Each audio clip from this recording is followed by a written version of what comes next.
Prince Harry has declined the King's invitation to stay at royal residence due to security concerns. That's what he said.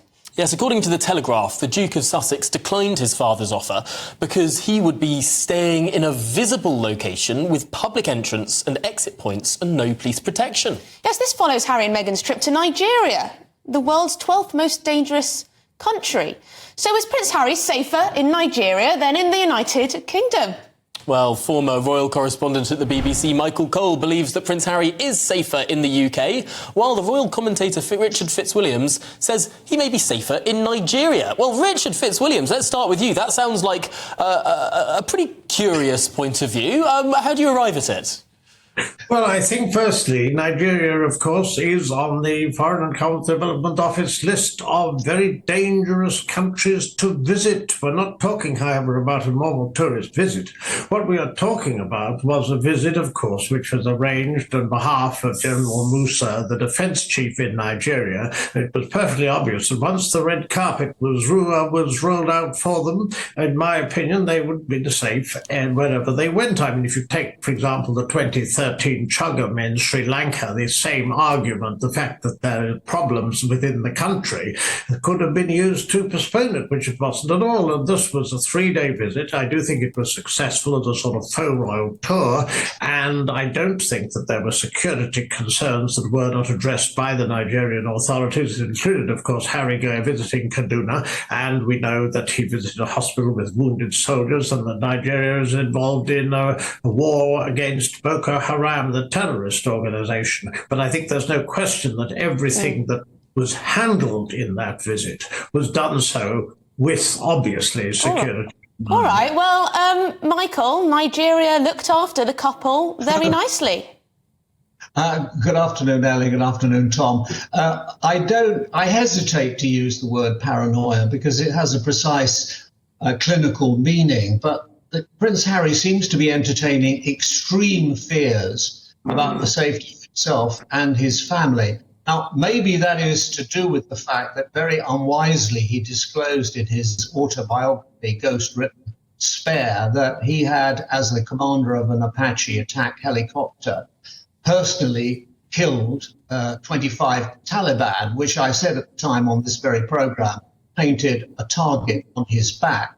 Now, what happened in 2020 when he and Meghan departed hurriedly, scooted to Canada with the baby Prince Archie strapped to her chest, was that was to do with his sense of insecurity. Now, that has now manifested itself by saying that he won't stay in a royal residence in London, protected by SO14, Scotland Yard's specialist operation company, Command, which looks after the royal family and other VIPs. And he preferred to stay in a hotel, which we understand was in Mayfair. That is an extraordinary thing, because if he'd stayed at St. James's Palace, which would have been quite possible, he would have been right next door to Clarence House, where the King and Queen Camilla live. And it would be almost as easy as slipping through a back passage to have seen them, and maybe he could have effected a meeting with his father, which he said he wanted. It's all very strange, and he certainly seems to be, I mean, his action against His Majesty's government, the Home Office, over his lack of 24-hour armed security when he comes into this country is a manifestation of it. Yeah. I don't know what's going through his mind. Ellie, perhaps it's something to do with the terrible and appalling death of his mother in Paris all those years ago. But he quite clearly feels an extreme sense that he has to protect his wife and his children. Michael, I might throw that to Richard, because is Harry fibbing here, Richard? Because I heard, we were all told that it was because the King's schedule was so busy that was why Prince Harry couldn't meet with him. Now it turns out it's supposedly about the security arrangements. I mean, which one is it?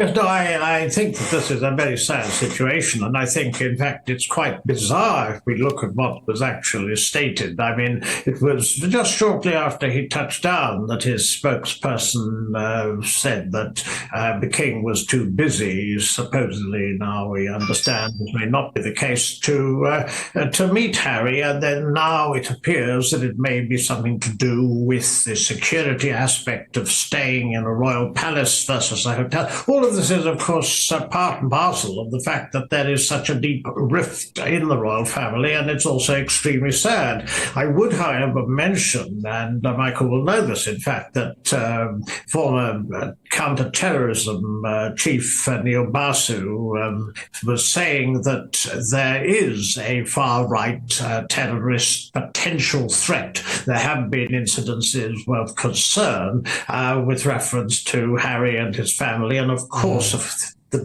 throughout this, and it was clear from the memoir Spare, which does indeed include ridiculous and unfortunate and unwise comments and statements, that it's the death of his mother and the fact he's haunted by this and the fact he has this fear that it might happen to perhaps his family or his loved ones and so forth. So I think that this is what is behind it, and I don't think that what we've been seeing a series of attacks on the government and the feeling that he's being discriminated against. I don't think that's been wise, but I do think that there are serious concerns here. Can you imagine what would happen if anything did happen? Well, we don't have much time left, so let's just throw this back to Michael Cole. Richard, we started with you, so we'll finish with Michael. Could it just be that Prince Harry feels that he's much more popular in Nigeria than he is in the UK? Lagos vies with Johannesburg to be the murder capital of Africa. It is absurd to think that he's safer in Lagos than he is here, where I'm sure you can procure a gunman to assassinate somebody for not very many dollars. Let me just say, the problem with the royal family is this, that the opposite of love isn't hate, it's indifference. And what we're seeing now is the King and the Prince of Wales in particular exhibiting extreme indifference to Harry. They heard all he's had to say. They heard what his wife's had to say. They know it is a situation which is beyond being retrieved at this particular moment, and they've shut down, essentially, their communications with him. Their interest in him is lessening. Of course, he will always remain the King's second son, but there is no hope on the horizon or in the near or the future of reconciliation. So the door to the palace is closed. Well, Michael and Richard, thank you so much for joining us and talking through that big issue. Really appreciate your time, gentlemen.